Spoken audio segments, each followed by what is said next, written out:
Hello and welcome back to the IO Sportscast. With me as always I've got Ollie, say hello. Hi guys. And we actually sound the same for once, 'cause we're in the same room. Yeah, for the first time. After so many technical difficulties over the last couple of weeks, we said screw it. So I invited you around. We've just watched the Turkish Grand Prix, had some pizza. We're very happy, very satisfied people at the minute. Yep, definitely. The only issue is now that we've eaten, we might fall asleep. Yeah. So let's do this and get this out of the way now. Yeah, exactly. Right, given that we've not had a podcast in a couple of weeks, we've not got any predictions to fall back on for this week. So let's just do predictions for Kota and get them out of the way. So, qualifying and race. Quality, I'm going to go Hamilton, Verstappen, Perez, top three. Interesting. I'm going to go, Hamilton's going to be up there. I'm going to give Hamilton it, Verstappen second, Bottas third. Ooh. I think the Mercedes engine's just going to have enough of the straights that are there. Especially with the new engine that they've got in both the cars as well, haven't they? So. Who do you get for the race? Race, I'm going to go Hamilton, Verstappen, Leclerc. Ooh. So I think if Fair Ferrari have a good race, they'll be there or thereabouts. They won't be fight for the win, but they'll probably be fighting for podium. So I reckon Leclerc will be on the podium with Hamilton and Verstappen. I'm gonna give Hamilton the win. I'm gonna say. Ooh, I don't know. Let's say Bottas second, Max third. Ooh. I just think there's going to be something tasty going on. Yeah. I think Max just needs to. He's just like has to try and win everything, rather than playing the long game. Anyway, but we're here to talk about Turkey. Yep. So let's do a race rating. Right. Okay. For me, I think the race overall was about 7. You say that in such a negative tone. That sort of explains the incredible year we've had. Yeah, exactly. Yeah. Also, the last 2 races were phenomenal, if not some of the best that we've had. This was just a bit of an average race. Not many incidents, even though it was raining. Yeah. So yeah, I'd say about a 7.5. So I'm gonna be a little bit harsher than you. I'm gonna say a 6. It was set up to be a great race. Yeah. But we need changeable conditions, and this just didn't do anything. If it had properly dried up towards the end, I would have had slick tyres. Properly slick. Proper slicks. The Uh-huh. dries would have been very interesting, but we didn't. So no, it's a 6. Yeah. For you, what about best driver?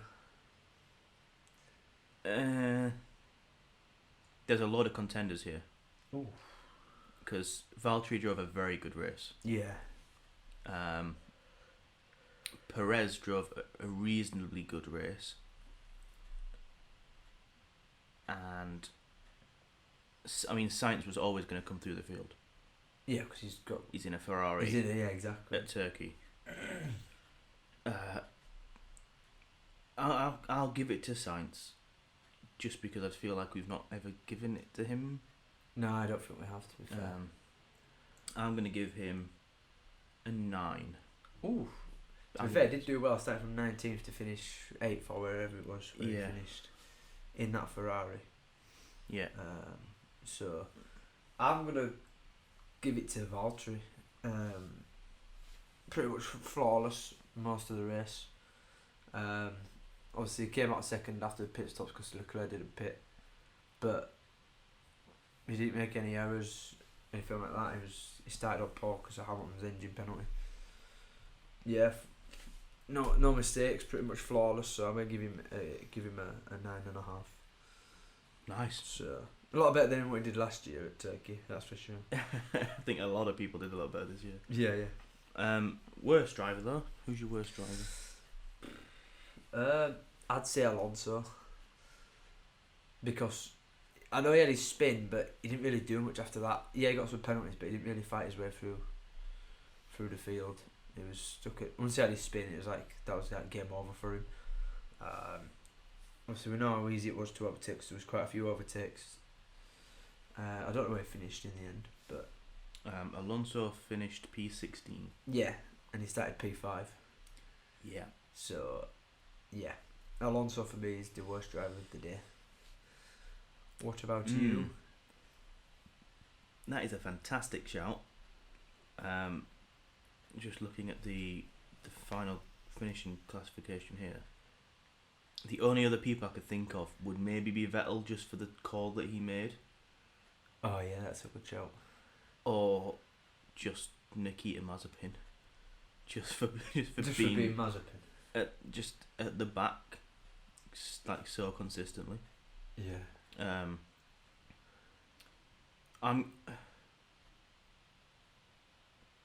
I'm conflicted. I'm gonna give it to Vettel.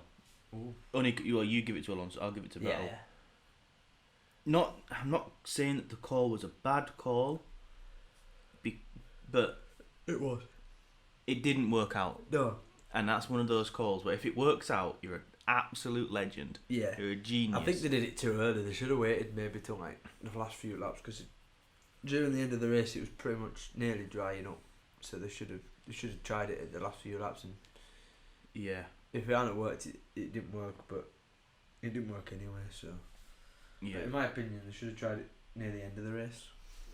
And I feel like he was in a decent enough position that had he held out, or just in a normal stop, Yeah. he could have actually been up there. I was trying to look for anybody else that might be an option, but there isn't really. No. Great. Well, let's talk about the race. Yeah, I turned on the TV and was very happy when I saw the nice damp track. Yeah. This is lovely. Max on the driver parade saying he doesn't know what tyres he's going to start on. Obviously, everyone started on the intermediates because it's way too wet for slicks. There was 100%. Yeah, no chance they were going to start on the slicks. A decent start from people, given last year when compared to no last one year. got off the line. Yeah. It was a fairly decent start. Bottas, in particular, he had a bit of an issue in like the second phase, but managing to keep Max behind, and just setting his race up. Yeah. From the start. Pretty much. Sainz got off the line fairly well. Got a couple of overtakes on that first lap. Yeah, he did. Yeah. Massively aided by the Gasly Alonso incident. Yeah, which opened the gap up for a few. Gasly shouldn't have been penalised for, but he was. Yeah, I don't know why Gasly got the penalty. I don't know. I think it was a racing incident. I think the fact that it was Checo down the inside, wasn't it? Yeah, it was. Yeah. Of Gasly, he's on the left. So Gasly, if he turns in even further, he's going to collide with Perez. Yeah. But at the same time, it did look like his car understeered a little bit. Yeah. So maybe that sort of lack of control. Yeah, probably. Might have just been enough. However, it could also well have been that because Alonso then made contact with Schumacher later on, that they were already going to penalise Alonso, and Alonso definitely would have been on the radio feeling aggrieved. Yeah. About the first, that sort of Alonso wouldn't have been in the position with Schumacher had he not made contact with Gasly. Yeah, definitely. So maybe it was a little bit of politics. Yeah, probably. And I was going to say it didn't make a difference in the end, but given the fiasco with the Mercedes, actually would have made a difference. Yeah, because he'd come out, it'd have been ahead of Hamilton, wouldn't he? If Yeah, that 5 seconds would have put Gasly finishing 5th. And Hamilton 6th. Yeah. But it didn't. And if Lewis wins the title by 2 points, Red Bull are going to feel very aggrieved. Yeah, exactly. Definitely, yeah. Definitely. Well, what else happened? Raikkonen got a great start. He gained As per 3 or 4 places as per usual. Giovinazzi, the also- Invisible Man, also he started P16, gained a few places. finished P11 or something, didn't Yeah, just outside the point. Well, he? Didn't really see him on the TV. I've not seen him all weekend. I mean, admittedly, I didn't watch quali live. I watched the highlights. Yeah, Just didn't. I saw his name on the graphics. that was about it. Yeah. I didn't see any laps from him. I feel sorry for him and his sponsors because he must not be getting any money from his sponsors for TV time. Yeah. Might as well not even have any sponsors. Might just have a plain white overall and plain white helmet and just be like, there you go. The stick. Yeah, just be the stick. Yeah. But yeah, I do feel sorry for Gio because he just doesn't. He's just there or thereabouts, and he's not. He's either on the fringe of the points or he's near the back of the grid. Unless it's a proper crazy race where he's in the points. But Yeah, it's a strange one. In the last few races, he's had a much more improved performance. Obviously, Raikkonen was out for a couple of races when Kubica stepped in. yeah, Fred Vasseur said this week that he really led the team in those 2 weeks, in those 2 races, and that was great to see him step up as a team leader. But you sort of get that sense that he's timed up. this is it, yeah. It's not like they're like, oh, this is really good. The F2 guys need to bring their game. It's like we're just gonna watch the F2 Championship and decide. Do you mind, mate? I'm trying to record something. Thank you. What was I saying? Yeah, about Alpha and Gio. About Alpha, yeah. So yeah, we're not gonna know what is going on with that second seat until December when the last F2 race goes on, which is it's a long time. We got like 6 races left this season. Yeah, I know. 4 until we hit December. yeah. Right, but anyway, back to the race. There were a few nice overtakes in the middle part of the race. One of them was Sir Lulu. So Big Salulu. Yeah. On Sonoda on the outside. Yeah, I mean, fair play to Sonoda for like the last 4 laps before that. Yeah, he was When he was defended proper well. Mad defense, which I think actually ruined his race in the end because his tyres were all over the shop. Yeah. It'd have been easier just giving it up straight away. How much of Yuki's defending do you think was a team call to say keep Lewis back, versus how much was it his inexperience of not knowing that he's in a different race? Ooh, I think 50-50. Do you think there's been a call there to say hold him up? Yeah, hold him up as long as you can. Yeah. It'll come from one of the big dogs at Red Bull. Yeah, maybe. But yeah, I think it's a bit of both. Because it was in a totally different race, but obviously with it being Red Bull for the championship. And Yeah, that's the thing. Like a couple of seasons ago, if that's happening, you're just like, yeah, Yuki let him through. We're in a different race. Yeah. But now there is actually a championship on the line. I feel like there's definitely, even if it wasn't an exact call during the race, it would probably have been spoken about before. Yeah, 100%. Yeah. There was a close battle between Hamilton and Checo. That was lovely for to see like that. 5 or 6 corners. Yeah, that was a great. Like it looked like at the start of that, the first couple of corners, like Perez he's got this. Lewis is not getting past. It's gonna be a nice move, but it's not gonna happen. And then Lewis gets past, and you're like, hold on. Yeah. And then Perez comes back in the last couple And of then corners. Hamilton pushes him wide nearly into the pits. And then it's just a drag race down the start finish straight. Yeah, I mean, great bit of racing. Probably the best bit of racing between those two. That's what we want in to a long see, though. time. We want to see that kind of. I hope we get more of that next year with the new regulations. Yeah, definitely. I'm very surprised though that the stewards didn't actually just look at that incident, mainly just because of where it was. Yeah. If it had just been anywhere else off track, you'd be like, that's fair racing. Yeah, but because it's he went in past the pit and then bollard. straight out again. Yeah. Like maybe that's. I mean, It'd have been harsh, but yeah, I don't think they would have given anything for it. No. But the fact they didn't even note it or look at it. yeah. It feels a little bit harsh on Lando Norris last week. Yeah. Last time out. Well, that did get rescinded though, so. Yeah, but at least they looked at it. Yeah, you know. exactly. But I think it's because they were pretty much wheel to wheel when they went through that bit. It was just. But yeah, I hope we get more of that next year, or more of this season. Because that's what we want. We want that kind of wheel to wheel racing. But overall, the conditions stayed the same. There was a few good overtakes. Sainz had quite a number of. Yeah. Sainz had a couple of good overtakes and a couple of sloppy overtakes. Dodgy overtakes. Yeah. Yeah. What do you mean dodgy over? They're perfectly fine on the game. Yeah. Wheel banging. Yeah. Which I think. Was it the Seb? Was it Seb one where? Yeah, where they made contact. Where they made contact? Or was it Leclerc that made contact with Seb? I think it was Sainz. That one was a bit. That was a bit naughty. Yeah, but the other ones that he did were quite. Especially to that. It was mainly into the last few corners where he did him. So. Yeah, and you can definitely see that Turkey is definitely a track you can overtake on. You get more I want to see a dry race at Turkey with these cars. Because the last two have been last year and this year have been wet.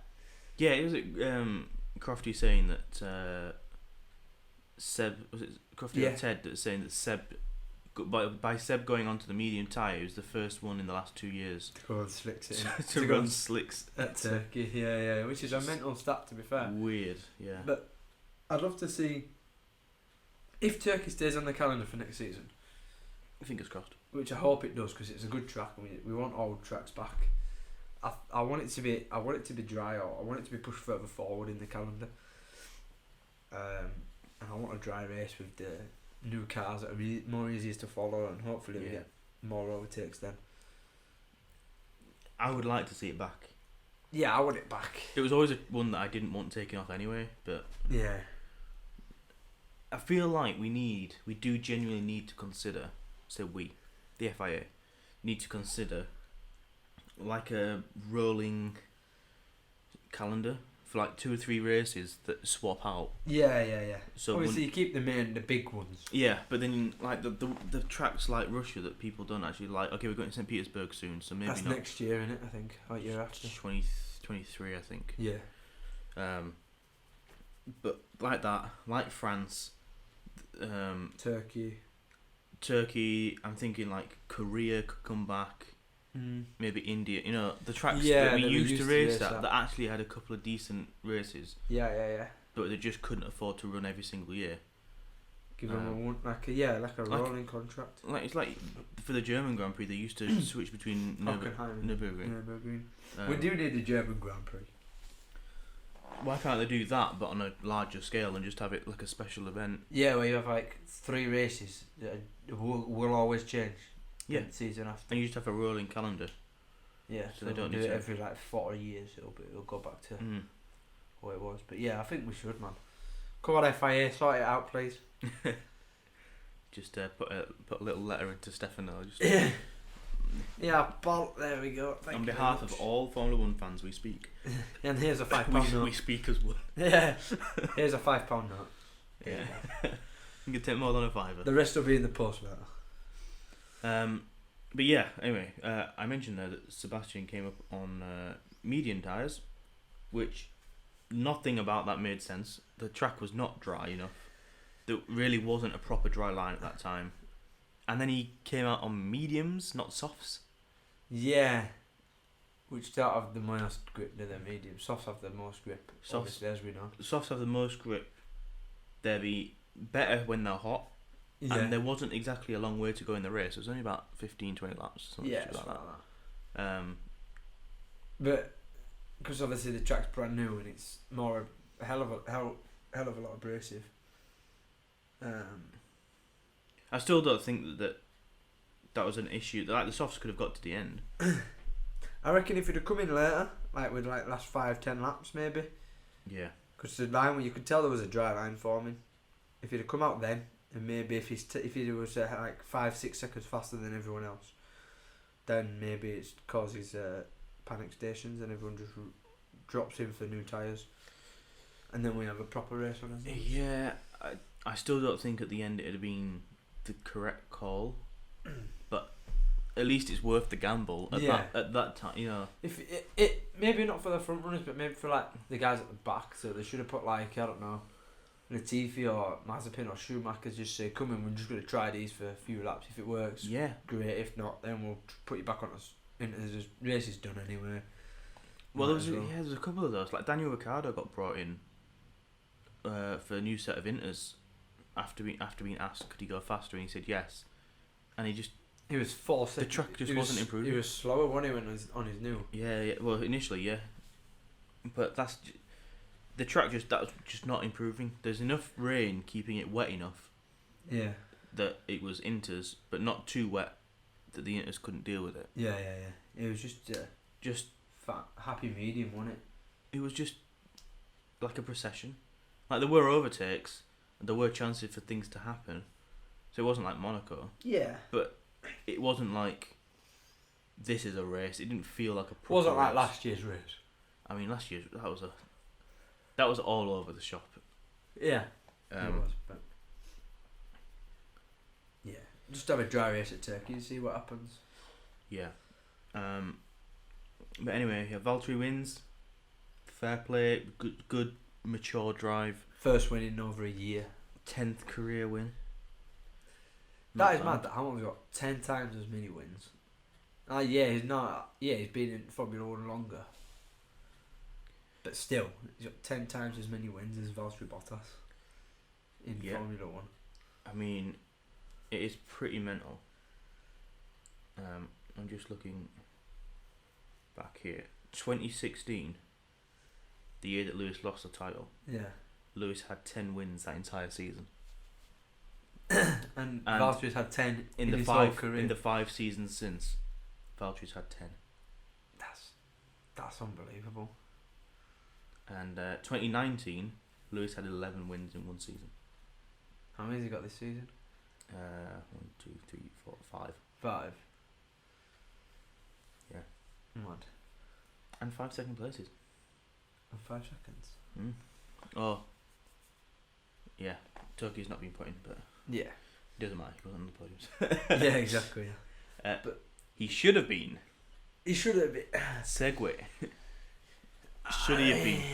Should he have stayed out? Should he have come in earlier? I don't know. I think he should have. I don't know. Okay, I'll refresh some memories. So we just watched the race together.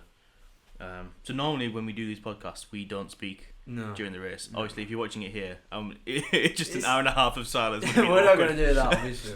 We were talking and stuff. Yeah. Well, you were saying that he should have come in earlier. Yeah. And I was like, he's not worth coming in for. Just stay out. Yeah, because it's like if it dries up, it'll be a wasted pit stop, won't it? One, if it dries up and everyone goes to slicks, he's saved himself a pit stop. Yeah. 2, if he pits anyway, he'd be coming out behind Gasly. Yeah. Even if he came in earlier, he'd still not behind Gasly, sorry, behind Perez. Yeah. So he'd already be in trouble anyway. If he stays out, even if he is literally nursing his tyres like Ocon was right at the very end, yeah, it's still Lewis Hamilton, and it's not a slow car. No, and he will defend with he all of his experience. As wide as possible. Exactly, and Perez would probably want to be like, yes, I want to overtake him. Yes, I want the podium, but I can't.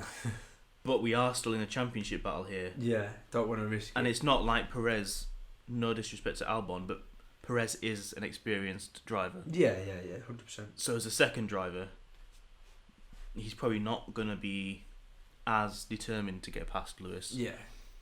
As maybe like an Albon or Gasly when Gasly was at Red Bull. Yeah. So I'm like, actually, worst comes to worst, he's probably only going to drop behind Perez. You know, but now by pitting he goes behind Perez and Leclerc, and nearly got caught by Gasly and Norris as well. And Norris was in that battle. It's not worth the risk. I think they should have kept him out. I think they should have. I know, obviously, the tyres dropped off. Ocon's tyres dropped off massively at the end, but it's Hamilton. He's a 7-time world champion and he knows how to defend. Yeah, I'll make it harder for his opponents to overtake him. Mm. So I think he should have stayed out personally. Yeah, and it's not like he's not. He's driven on this track with dodgy tyres before. Literally last year. Last year, it was a lot worse. Last year, the conditions were a lot worse, weren't they? I mean, in terms of track condition, yeah. Yeah, that's what I mean. Yeah, track condition was a lot worse. So yeah, I think he should have stayed. I think the team should have listened to him and he should have stayed out.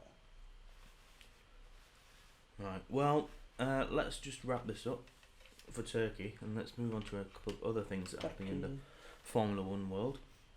As Valtteri wins, Max second, Checo third. That's a good result for Red Bull. Yeah. Still behind in the constructors. Still behind. Still behind the constructors by 36 points. That Mercedes have got that wrapped up. Unless they have some catastrophic. They would need like an Austria 2018 or like a Spain 2016. Yeah, catastrophic. Big, as Toto or Wolff Germany says, 2019 or whatever. as Toto catastrophic. Catastrophic.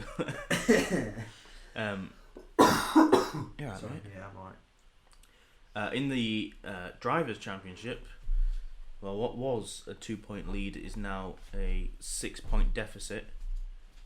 If Lewis had finished third, it'd have been a 1-point deficit. Oh. So they've given away 5 points, which doesn't sound like a lot when you're talking about 262 and a half to place 256 and a half. Yeah. But come the end of the year, if that battle is still within a couple of points, they're gonna look back at this race. They're gonna look. I want it to come down to the wire. I mean, I want it to be like Brazil 2008 kind of championship, right, where Max wins the race, but then Lewis comes like across the line in 5th and wins the championship by like a point, and then we're all like, my God, what race, what season? Or if he even wins it by half a point, then yeah, because this has been one of the best seasons in Formula One. It has, but we've still got 6 races left. 6, mad. Yeah, we're at Cota and then Mexico, the Sao Paulo Grand Prix, not Brazil, the Sao Paulo. And then Qatar, then Saudi Arabia, and then Abu Dhabi. Can we talk about Qatar for a second? We can try. I'm not very happy we're going to Qatar, but it's a MotoGP track. Yes. So that means it's going to be extremely narrow, and there's going to be no overtaking. And the track layout looks proper weird as well.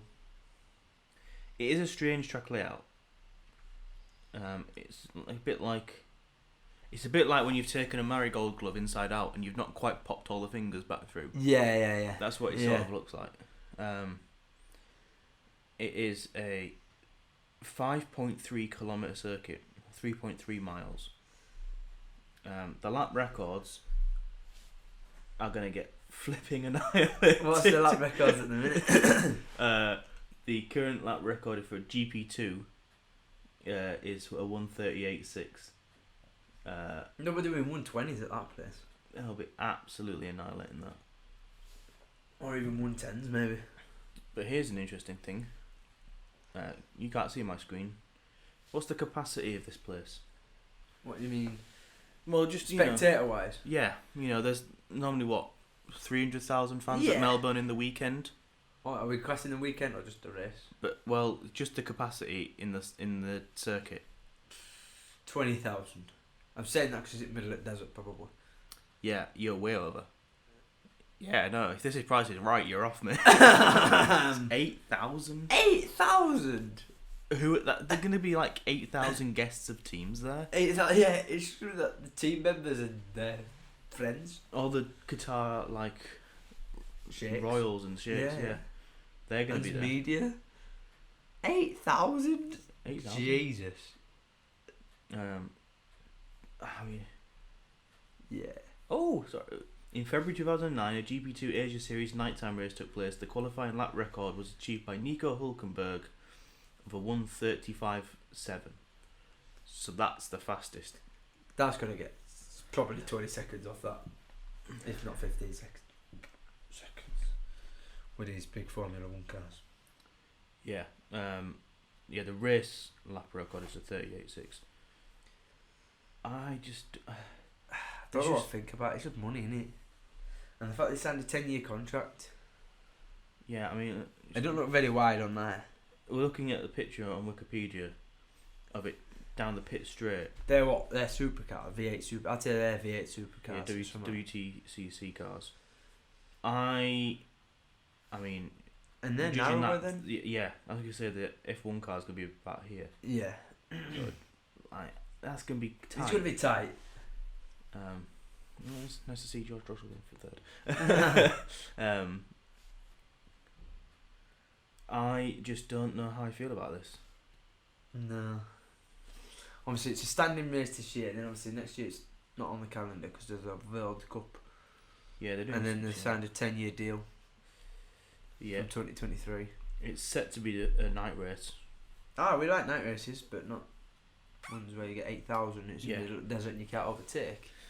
But I could be wrong, and it could be best race of the season, and we could have 1 million overtakes. But yeah, and here's the really weird thing: is we're only going to be racing at this one circuit this year.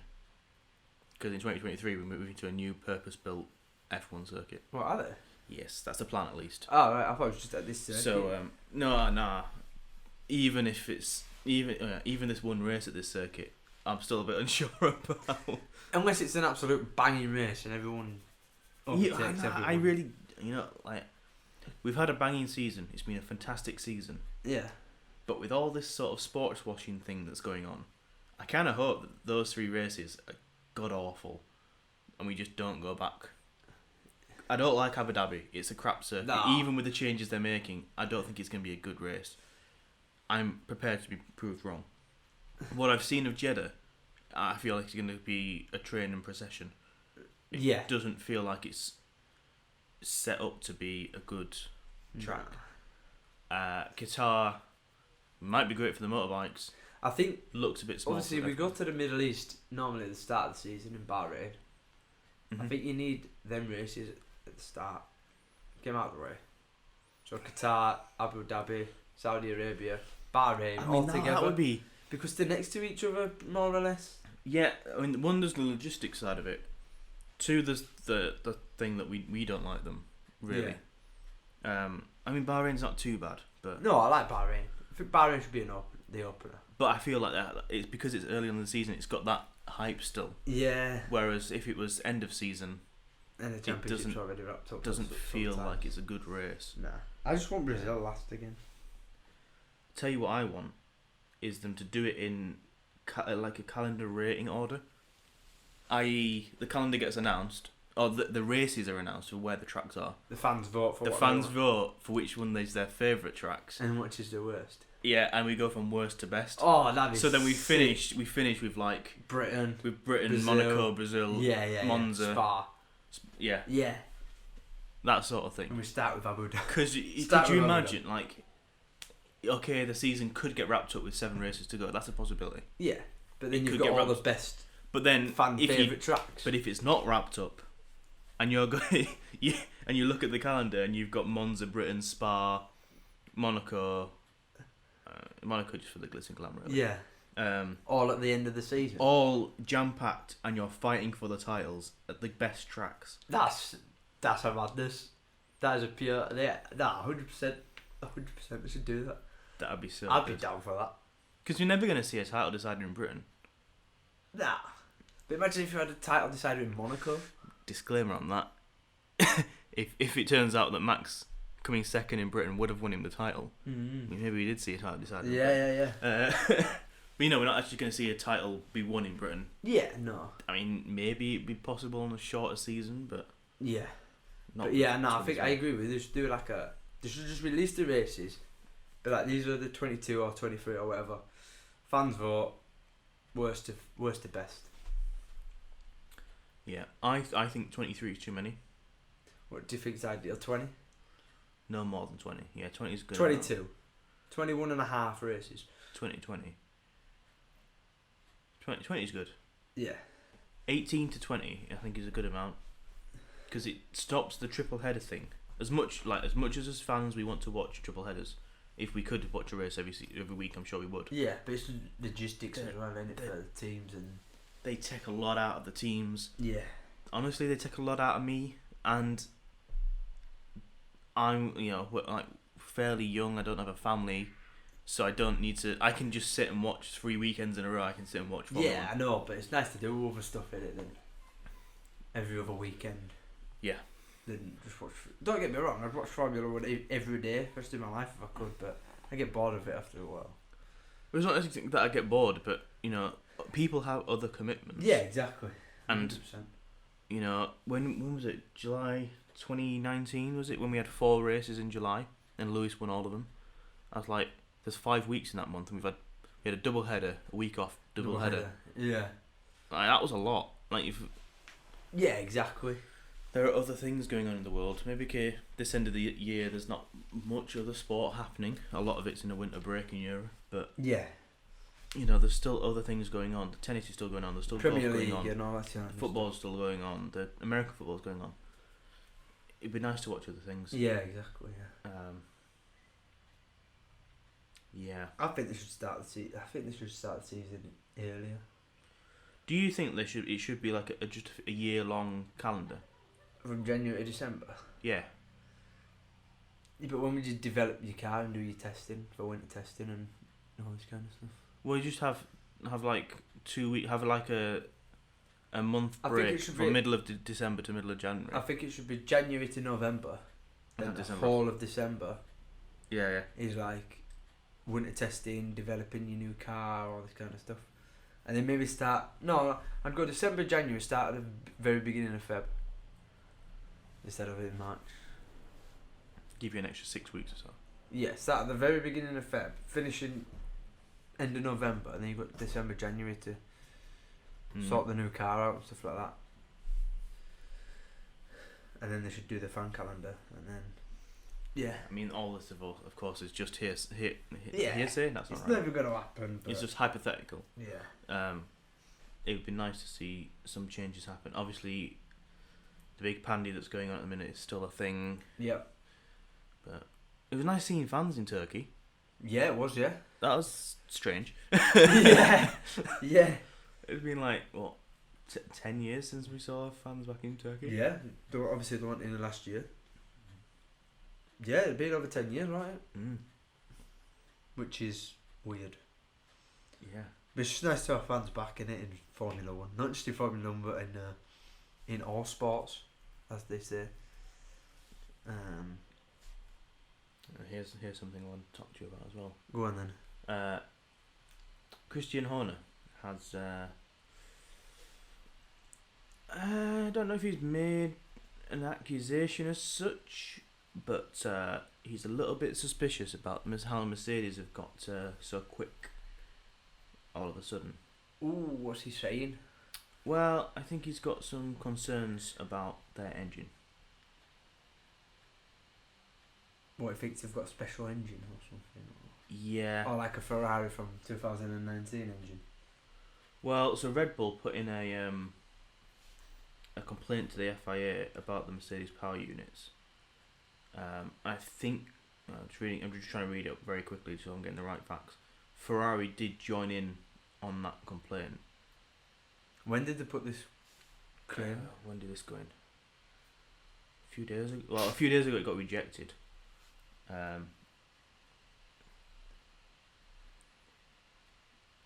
It's down. The teams. They believed it was down to temperature sensors that were placed on the W12 in just a way that it didn't contravene technical regulations surrounding the air temperatures coming from a power unit. So they were being a bit sneaky. Yeah. Not breaking the rules, but yeah. I don't think the accusation wasn't that they were cheating or anything, but they were strategically placing sensors that really the FIA should have been in charge of. Yeah. Yeah, but he always moans about everything, Christian Horner. The only thing that Christian Horner doesn't moan about is little baby Max. Yeah, exactly. He can do if no Max wrong. Verstappen crashed and killed, not killed everybody, but crashed into everybody, took the whole field out, it'd be like, it wasn't Max's fault. I think he'd say it's a great race for Max, P1. Out of one. Everyone else is retired. It's really, in this game, it's about guaranteeing first place, and we really guaranteed that. Yeah. Yeah. Toto Wolff saying at the end there that Lewis was going to get brought in because his tyres wouldn't have made it to the end. again, I'm not so sure about that. Debatable. The other final thing, we'll wrap up on this. How many power units should a team have in a year? What have they got? They got 3 normally, haven't they? They normally have 3.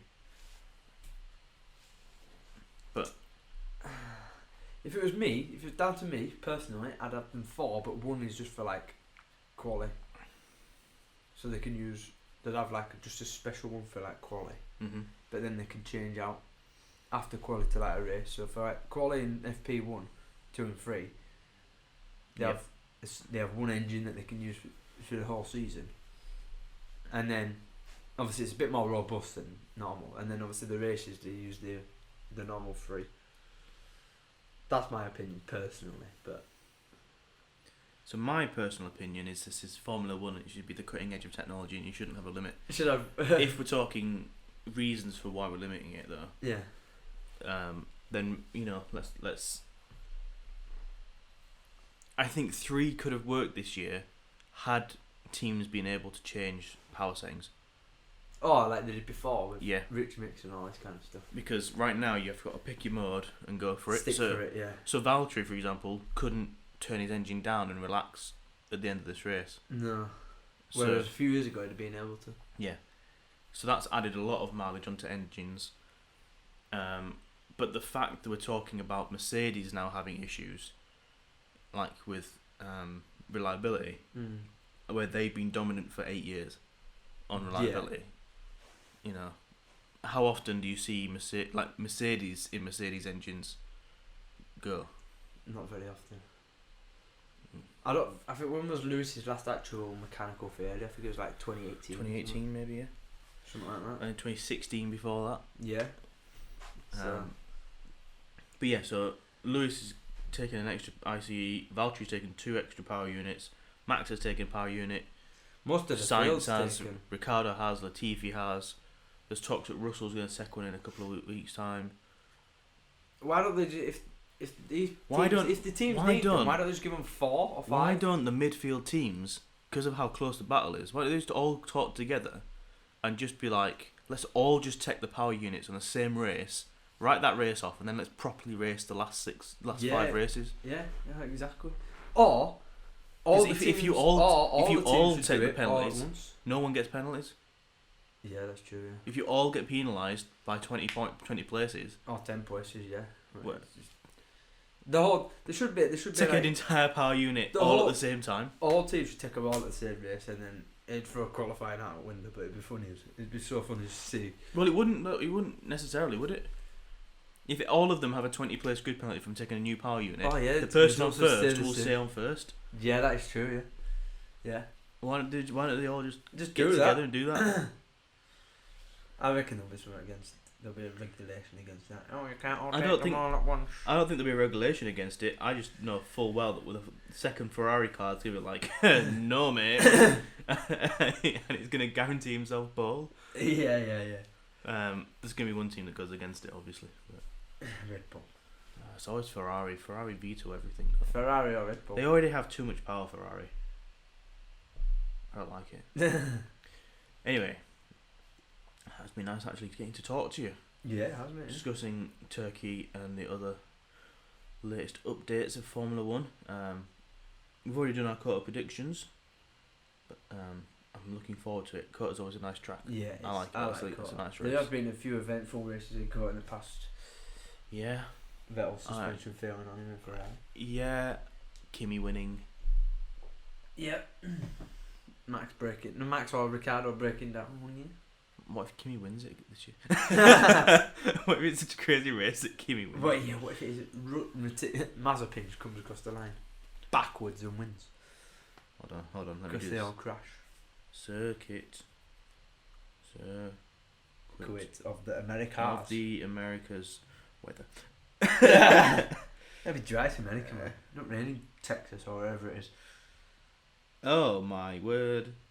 Chucking it down. Boy, if we do it this week, yeah. There's thunderstorms Tuesday to Friday. Oh man. The week after that looks pretty dry though. No. So maybe something will happen.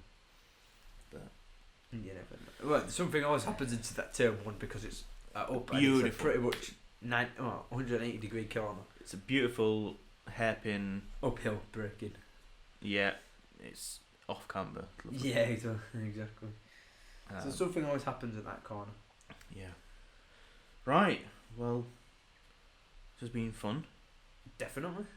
Do you want to do the socials? No, I don't. Because I can't remember. Pretty much, we'll put them in the description. We're on Twitter and Instagram. Twitter, Instagram, Facebook. That's it. That's the three. Yeah, you can find us on Spotify, Apple Music, and other podcast providers. So yeah, we'll see you all next time. Yeah. See ya. Goodbye.